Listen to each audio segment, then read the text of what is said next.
ദൈവനാമത്തിന് മഹത്വമുണ്ടാവട്ടെ. കർത്താവിൽ പ്രിയ ദൈവമക്കളെ, വീണ്ടും ദൈവത്തിൻ്റെ സന്നിധിയിൽ നമുക്ക് ഈ പ്രഭാത സമയം മറ്റൊരു ചിന്തയുമായിട്ട് കടന്നു വരുവാൻ ദൈവം നമ്മളെ സഹായിച്ച കൃപയോർത്തി സ്തുതിക്കുന്നു.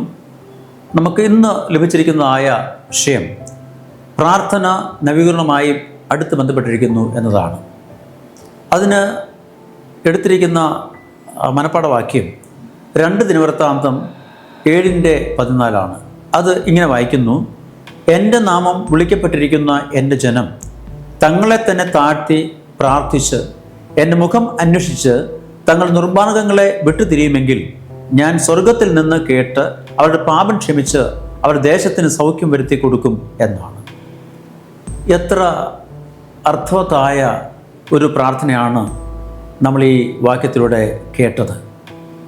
യെരൂശലേം ദേവാലയം പുതുക്കി പണിതിട്ട് ശലോമോൻ ചെയ്തൊരു പ്രാർത്ഥന വിശുദ്ധ വേദപുസ്തകത്തിൽ ഏറ്റവും ഉന്നതമായ പ്രാർത്ഥനകളിൽ ഒന്നായിട്ട് കണക്കാക്കി. അത് മാത്രമല്ല, അതൊരു പ്രാവചനിക പ്രാർത്ഥനയായിരുന്നു എന്നും നമ്മൾ മനസ്സിലാക്കുന്നുണ്ട്. കാരണം ആ പ്രാർത്ഥനമേൽ ദൈവത്തിൻ്റെ അംഗീകാരത്തിൻ്റെ മുദ്ര ഉണ്ടായിരുന്നു എന്ന് നമ്മൾ മനസ്സിലാക്കുന്നുണ്ട്. കാരണം എങ്ങനെയാണ് ദൈവസന്നിധിയിൽ നമ്മളെ തന്നെ സമർപ്പിച്ചുകൊണ്ട് നമ്മളെ പൂർണ്ണമായിട്ടും കഴുകി ശുദ്ധീകരിച്ച് ദൈവസന്നിധിയിൽ സമർപ്പിക്കേണ്ടത് എന്ന് ആ പ്രാർത്ഥനയോട് നമ്മൾ മനസ്സിലാക്കുന്നുണ്ട്.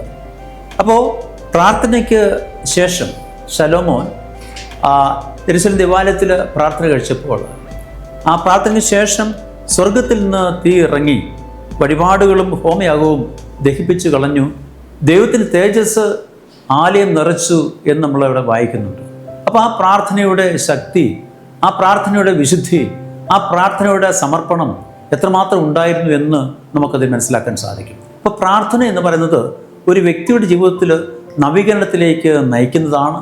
ഒരു സമൂഹത്തിൻ്റെ നവീകരണത്തിലേക്ക് പ്രാർത്ഥന നയിക്കുന്നു.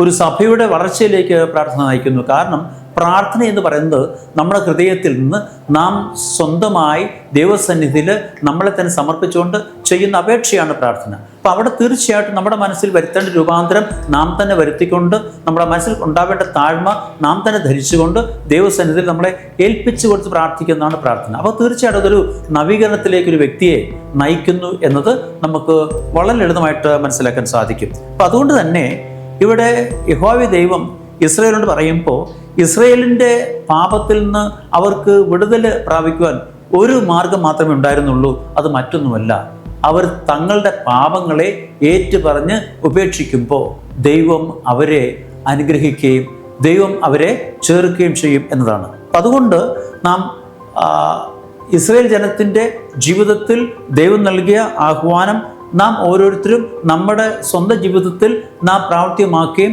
അത്തരത്തിൽ നാം പ്രാർത്ഥിക്കുമ്പോൾ നമ്മുടെ ജീവിതത്തിൽ ഒരു നവീകരണത്തിൻ്റെ അനുഭവം ഉണ്ടാകുവാനിടയായി തീരും. അപ്പം ദൈവത്തിൻ്റെ സഹായത്തിനായി നാം ദൈവത്തെങ്കിലേക്ക് പൂർണ്ണ ഹൃദയത്തോടെ നമ്മളെ തിരിയേണ്ടത് ആവശ്യമാണ്. അപ്പോൾ തീർച്ചയായിട്ടും നമുക്ക് ദൈവത്തിൻ്റെ സഹായം ആവശ്യമാണെങ്കിൽ നാം പൂർണ്ണമായിട്ടും നമ്മൾ ദൈവസന്നിധിയിലേക്ക് സമർപ്പിക്കുകയും ദൈവത്തിലേക്ക് നമ്മൾ നോക്കുകയും ദൈവത്തിലേക്ക് നമ്മുടെ ജീവിതത്തെ നമ്മൾ തിരിക്കുകയും ചെയ്യേണ്ടത് ആവശ്യമാണ്. കാരണം നമ്മെ ശുദ്ധീകരിക്കുവാനും നമ്മെ നവീകരിക്കുവാനും ദൈവത്തിനല്ലാതെ മറ്റാർക്കും കഴിയില്ല.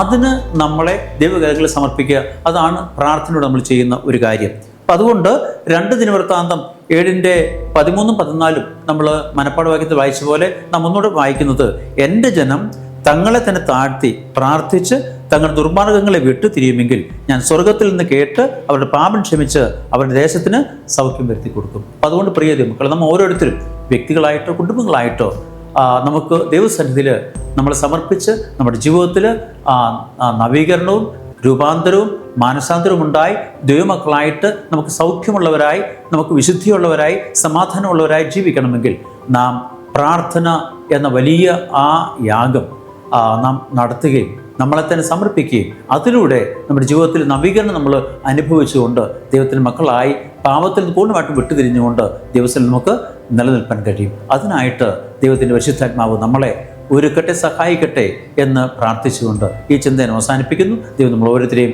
അനുഗ്രഹിക്കുമാറാവട്ടെ. ആമേൻ. നമുക്കൊരു വാക്ക് പ്രാർത്ഥിക്കാം. ഞങ്ങളെ സ്നേഹിക്കുന്ന ഞങ്ങളുടെ വാഴ്ത്തപ്പെട്ട കർത്താവേ, നല്ല ദൈവമേ, അടിയങ്ങൾ കർത്താവ് പ്രഭാതത്തിൽ കേട്ട ചിന്ത പോലെ കർത്താവ് പ്രാർത്ഥന എങ്ങനെ അടിയങ്ങൾ നവീകരണത്തിലേക്ക് അടുപ്പിക്കുന്നു എന്നും ആ നവീകരണം എങ്ങനെ അടിയങ്ങൾ ജീവിതത്തിൽ പ്രാവർത്തികമാകുന്നു അടിയങ്ങൾ മാനസാന്തര അനുഭവത്തിലെ കർത്താവ് എങ്ങനെ ആയിത്തീരുന്നു എന്ന് അടിയങ്ങൾക്ക് ചിന്തിപ്പാൻ അടിയങ്ങളോട് സഹായിച്ചല്ലോ.